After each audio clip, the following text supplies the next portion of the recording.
Hello friends, I hope आप बहुत अच्छे होंगे। तो भाई आज कर रहे गेट रेडी विद मी। और हाँ, मैं सोच रही थी जैसे मेरी शादी को 5 साल हो गए हैं, तो मैंने सोचा क्यों ना अपनी लव स्टोरी सुनाई जाए कि कैसे शादी हुई, क्या हुआ। और मेरी मैं बता दूँ अरेंज मैरिज है, तो ऐसी कोई लव स्टोरी है नहीं। हम जो फर्स्ट टाइम मिले तो बहुत फ़नी चीज़ें हुई हमारे साथ, वो मैं बताना चाहूँगी। और मैं जो कहती हूँ शुरू उसकी डेस्टिनी जो होती है वो आपको मिला ही देती है, कैसे भी हो। ज़रूरी नहीं कि आपका मतलब कहीं से भी मिला देती है जहाँ उससे मिलना हो। तो भाई मेरा पति जो मुझे मिला, मैं बैंक में वर्किंग थी उस टाइम पे।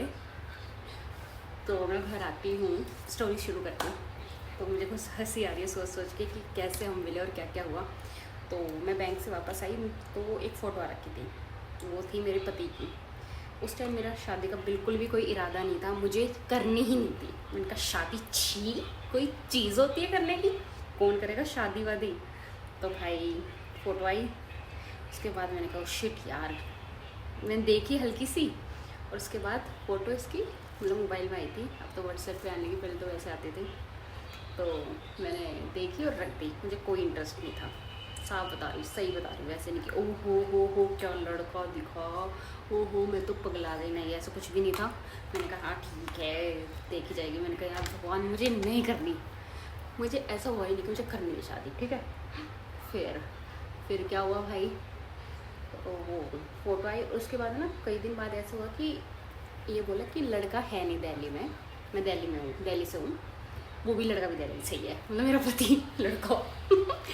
तो थोड़े दिन बाद आया कि वो भी है नहीं। मैं ये भगवान शुक्र है वो है ही नहीं है। बहुत बढ़िया, मज़ेदार, मज़ा आ गया। मैंने कहा चलो ये रिश्ता तो गया, क्योंकि रिश्ता पता ही है आजकल इतना इजीली मिलता नहीं है। तो मैंने कहा चलो अब बहुत टाइम फिर फ्री है, 4-5 महीने, अब 4-5 महीने बाद कोई रिश्ता आएगा। तो फिर कुछ दिन बाद ही पता लगा कि फिर से वो लड़का मतलब मेरा पति दिल्ली वापस आ गया। मैंने कहा शिट, क्यों आया भाई तू, क्यों आया। फिर मैंने कहा यार अब मिलना पड़ेगा। अब मिलना तो पड़ता भाई। सुबह सुबह अब डेट फिक्स हो गई मिलने की कि इस तारीख को मिलेंगे दिल की। और भाई मैं पहली बार ऐसा हुआ, मतलब पहली बार क्या मतलब हुआ ही फर्स्ट टाइम था, तो पहली बार किसी लड़के से मिले थे ऐसा था। तो मैंने कहा यार मतलब मेरे को कोई फीलिंग ही नहीं आ रही थी कि वो लड़के से मिल जा लूँ, शर्मा लूँ, ये कर लूँ, कुछ भी नहीं था। 0% कोई एक्साइटमेंट कुछ भी नहीं। मैंने कहा यार इससे मिलना है, मना कैसे करूँ। मैं वहाँ यही सोच रही थी बस कि मना कैसे करूँ, मना कैसे होगी शादी, बस ये दिमाग में ये था। और कुछ भी नहीं था कि ओह शादी हो रही है। चलो सुबह सुबह बुलाया था, क्योंकि मैं बैंक में भी जाना था उस दिन। तो मैंने हाफ डे लिया, हाफ डे के मैंने मतलब बीच में मैंने कहा कि सर मुझे जाना है ऐसे मतलब बताया नहीं कि रिश्ते के लिए जाना है, नहीं तो भाई। तो मैंने कहा मुझे कुछ काम है बहुत अर्जेंट, तो मुझे जाना है आधा या 1 घंटे के लिए। पास में मिलना था, मैं किसी ऑफिस में मिलना था, मैं जो हमारा रिश्ता कराया था बीच, क्योंकि हमारी अरेंज मैरिज थी, तो जिसने रिश्ता कराया था उसके ऑफिस में मिलना था। तो हम पहुँच गए। अब इसके पेरेंट्स भी आ गए, लड़का अब तक नहीं आया। भाई मेरे पति का सोचो अब तक आया ही नहीं, वाह जी वाह। और हम मुझे लग रहा 15 मिनट हो गए शायद बैठे बैठे। भाई गुस्सा आ रहा, क्योंकि मैं बैंक में बोल के आई कि हाफ डे भी कहाँ, आधे 1 घंटे में आ रही हूँ वापस, ऑफिस के पास ही था। आया ही नहीं, इंतज़ार पे इंतज़ार। और ये महाशय गए हुए थे नए जूते लेने। बताओ, इनसे जूते पहले नहीं खरीदे गए, उसी दिन जूते खरीदने हैं कि आज जा रहा हूँ लड़की देखने, आज जूते खरीदूँगा। चलो जी आए, फिर जैसे तैसे बहुत मतलब मेरा खून ऐसे खोल रहा। मैंने कहा यार ये मेरे को करनी नहीं इससे शादी, जो इतना भी से मेरे को मतलब इंतज़ार करा रहा है, मैं उससे शादी ही नहीं करूँगी। ठीक है, आए महाशय आए, फटाफट ऐसे भाग के आ रहे जैसे ओहो इन्हें तो बहुत जल्दी थी। ठीक है, पूरी एक्टिंग मस्त चल रही, मज़ेदार। आए भागे भागे, फिर उन्होंने बोला कि उनका मतलब ऑफिस था ना, बता रही हूँ, तो उनका एक अंदर भी रूम था। तो उन्होंने बोला तुम दोनों जाके वहाँ बातें कर लो। मैंने कहा भाई अब तो दिल की धड़कनें बढ़ने लग गई, अब तो टेंशन हो गई, अब कैसे बातें करूँगी। ठीक है, ऐसे हुआ स्टार्ट। फिर हम गए दोनों, और वहाँ पे एक चेयर थी और बेड था। अब इंटरेस्टिंग स्टोरी शुरू होती है। चेयर थी और एक बेड था। तो इन्होंने भाई मुझे बोला कि बैठिए आप पहले। तो मैंने कहा मुझे लगा कि भाई मैंने कहा नहीं आप बैठो। कह रहे नहीं आप बैठिए पहले। मैंने मन में कह रही यार लड़का तो बड़ा डिसेंट सा है, चलो कोई नहीं, लेट आया माफ़ कर देते हैं। तो फिर बैठे, फिर ऐसे ही बातें स्टार्ट हुई। फिर कहते हैं, मतलब मैंने जो सूट पहना था वो आज तक मैंने रखा हुआ है वो संभाल के। तो कहते आपका दुपट्टा बड़ा सुंदर है। भाई मुझे लगा उस टाइम कि चलो मतलब अच्छा भी लगा वैसे। फिर मैंने कहा थैंक यू। उसके बाद फिर बातें होते इधर होने लगी, और फिर कहते हैं कि थोड़ी देर बाद कि आपका नेल पेंट बहुत अच्छा है। भाई मैंने कहा ये लड़का तो लड़कीबाज है। मन में सोचा, मैंने कहा ये तो भाई तारीफ ऐसे कर रहा है, ये तो लड़कीबाज लड़का है, ये भाई इससे नहीं शादी करनी मेरे को, ये तो लड़कीबाज सा लग रहा है, ये ऐसे कैसे तारीफ कर रहा है एकदम से।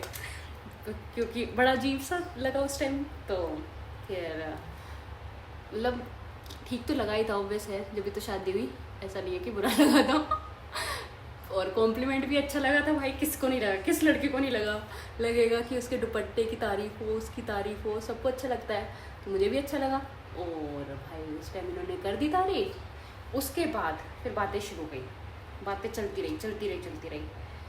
और उन बातों में मैंने ना मैं जैसे हम जाट हैं, तो अब हमें लगा यार थोड़ा जॉब का जैसे टाइमिंग का, मेरा बैंक में थी तो मैंने कहा 8 तो बज ही जाते हैं हमारे यहाँ, 8-9। और GFM जनवरी फरवरी मार्च में जब क्लोजिंग टाइम होता है तो 10-10 में बज जाते हैं। तो मैंने कहा यार इससे पूछ लेती हूँ, कहीं ये बाद में बोले कि शादी के बाद कि ये तो भाई बहुत टाइमिंग है, जॉब छोड़नी पड़ेगी। तो मैंने कहा कि मेरा ऑफिस तो 8 बजे तक होता है, और मतलब जब वर्किंग वो होता है उस टाइम जनवरी फरवरी में क्लोजिंग का टाइम होता तो उस टाइम 10 भी बज जाते हैं। फिर इन्होंने तो क्या हुआ, कोई बात नहीं, 8 बजे कौन सा लेट है। मैंने कहा हाँ, जाट लड़का ऐसे बोल रहा है, 8 बजे कौन सा लेट है। मेरे बड़ा सही लड़का है ये तो। मैंने कहा इससे तो भाई शादी करनी पड़ेगी, इससे तो शादी नहीं करी तो कोई और मिलेगा, वो तो ऐसे ही मिलेगा फिर। तो ये मेरे को आया सोच में, अरे बड़ा सही लड़का है तो। फिर और जैसे बातें करने में भी भाई अच्छा ही लगा, ऑब्वियस उस टाइम तो अच्छा ही लग रहा था। तो मैंने कहा कि फिर उसके बाद हमारी ना 1 घंटा हो गया। अब हमारी ऐसी बातें शुरू हो गई नॉर्मल, इधर उधर की बात। तो जैसे बैंक की बात कर रहे हैं, इनका डिस्ट्रीब्यूशन का काम था तो ये अपनी डिस्ट्रीब्यूशन की बता रहे हैं। तो भाई 1 घंटा हो गया, अब घर वाले भी सोचे साले तो रुक ही ना रहे, बातें इनकी तो ख़त्म ना हो रही आज। तो फिर घर वाले बोले कि भाई चलो अब चलना भी है, या अजीब बातें करोगे सारी, तो फिर ऐसे करो और चल दिए। अब उस टाइम ना इन्होंने हाँ करी ना हमने हाँ करी। अब हमें लगा कि भाई ये घर जाके हाँ करेंगे, हमें लगा इन्हें लगा हम करेंगे उन्हें, और हमें लगा ये करेंगे। ऐसे ही चलता रहा, 1 दिन बीत गया। और मैंने कहा लड़के ने तो नापसंद कर दी, 1 घंटा बात करी मेरे से। मैंने कहा वो दुपट्टे की भी तारीफ करी, मेरे नेल पेंट की भी तारीफ करी, और मना करती, मतलब मना नहीं, मतलब कुछ बोला नहीं। अब हमारे क्या होता है, जब रिप्लाई ना आए तो मना ही मानी जाती है कई बार। तो मैंने कहा इसने तो मना कर दिया एक तरह से। मैंने कहा भाई बड़ा बेकार लड़का निकला है, तो बातें तो ऐसे कर रहा था कि दुपट्टा अच्छा है, नेल पेंट बहुत अच्छा है, कोई मुझे फ़र्क नहीं पड़ रहा, ये वो फलाना डिकना करा। मैंने कहा यार, फिर इनका फ़ोन आया अगले दिन, जो बिचौलिया था हमारा, उसने कहा जवाब दो। हमें ये होता था कि लड़के वाले देते हैं पहले, भाई लड़की पसंद नहीं आई। तो अब हमने बोल दिया फिर, मतलब अब एक और थी शर्त कि पापा को फ़ोन करके बोलना है, कि पापा को बोलना है फ़ोन करके कि मुझे फ़ोन करना है इनके पापा को कि हाँ मुझे अच्छा लगा लड़का। और मैं सोचूं यार कैसे बोलूँ फ़ोन करके, तो बड़ा अजीब सा पंगा हो गया मेरे साथ। मैंने तो ऐसे शर्म आ रही मुझे तो फ़ोन वोन करने में। फिर मैंने, अब लड़का भी पसंद था तो करनी पड़ती हाँ। तो मैंने हिम्मत दिखाई भाई अपने बैंक में, मैंने मतलब 15 मिनट बाहर वहाँ घूमने का था, मैं वहाँ घूमी। मैंने कहा कैसे करूँ फ़ोन, कैसे करूँ, बहुत दिमाग लगाया। उसके बाद मैंने हिम्मत जुटाई, फ़ोन उठाया और मैंने कहा सही है। और फ़ोन काट दिया। मैंने अभी कुछ सुना ही नहीं। मैंने कहा मुझे नहीं पता भाई कोई क्या बोले, मैं नहीं सुन सकती। और मैंने काट दिया फ़ोन। फिर उसके बाद हाँ हो गई, फिर हमारे नंबर एक्सचेंज हो गए, और फिर तो बातें ही बातें, और अब 5 साल शादी को हो गए। तो भाई ये हमारी अरेंज मैरिज की छोटी सी स्टोरी। वैसे बहुत सारी स्टोरियाँ उसके बाद, रिश्ता होने के बाद हमारी क्या क्या स्टोरी है वो भी सुनाऊंगी, बहुत इंटरेस्टिंग है। फिल्मी स्टोरी है। वो कहते हैं ना तुम उसकी मूवी थी रानी मुखर्जी और करीना कपूर की, वो कहते हैं कि वो हमारा अनदेखा अनजाना सा जाने वो यहीं आसपास घूम रहा होता है। तो सेम हमारी स्टोरी थी कि हम कैसे पूरी ज़िंदगी आसपास घूमते रहे और हम मिले नहीं कभी, मतलब हम आमने सामने से भी निकले। और ये मेरे बैंक भी आया था, सोचो, जब हमारा रिश्ता नहीं हुआ था, ना इसको पता ना मुझे पता। वो भी स्टोरी मैं सुनाऊंगी, वो भी बहुत इंटरेस्टिंग है आगे।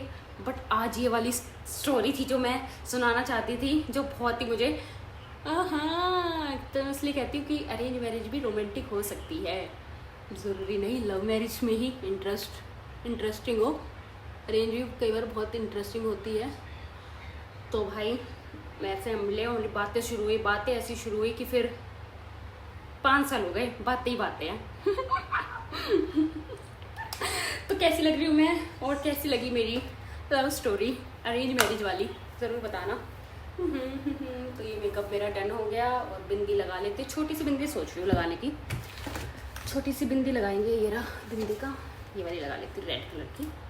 टिंगी टिंगी टिंगी।